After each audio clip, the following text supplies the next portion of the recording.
સુરતના નાનપુરા વિસ્તારમાં રહેતા માધાભારે સચ્ચુ કોઠારી ફરી જેલના સળિયા પાછળ ધકેલાયો। આઠવાલાઈસ પોલીસે માધાભારે સચ્ચુ કોઠારી સહિત બે સામે જમીન પર બળજબરીપૂર્વક કબજો કરવાના આરોપ હેઠળ ગુનો નોંધ્યો છે।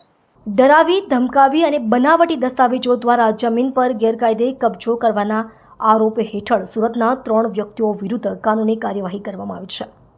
આ આરોપીઓ પર પીડિત પક્ષ રેવન્યુ સર્વે નંબર 367-1 માં આવેલી 5109.19 ચોરસ મીટર જમીનનો ગેરકાયદે કબજો મેળવવા માટે ફરજિયાત સહી લીધી હોવાનો આરોપ મૂકવામાં આવ્યો છે।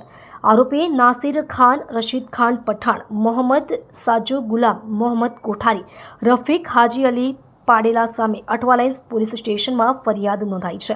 પોલીસે આ ગુનામાં સંડોવાયેલા સજ્જુ કોઠારીની ધરપકડ કરી રિકન્સ્ટ્રક્શન કર્યું હતું। ફરિયાદી પક્ષના દાવા અનુસાર આરોપીઓએ તેમની અને તેમના ભાઈની જમીનના હિસ્સા પર ડરાવી ધમકાવીને કબજો કર્યો હતો। આરોપીઓએ જમીનની વ્યાજબી કિંમત ન આપતા ફોટા અને સહીનો દુરુપયોગ કરી એક સમજૂતી કરાર બનાવ્યો હતો। આ કરારના આધારે તેઓએ તૈયબા ડેવલપર્સ નામની ભાગીદારી પેઢીમાં પ્રવેશ મેળવ્યો। જોકે આ સમજૂતી કરાર કાયદેસર ન હોવાનો દાવો કરવામાં આવ્યો છે। વધુમાં આરોપીઓએ 2011માં એક બનાવટી દસ્તાવેજ બનાવી જમીન પર કબજો મેળવ્યો અને પછી તે જમીન આરોપી રફીક પાડેલાને વેચી દીધી। આરોપી રફીક પાડેલા આ ડીડની બનાવટી હકીકત જાણવાતા હોવા છતાં જમીન ખરીદવાનો આરોપ છે।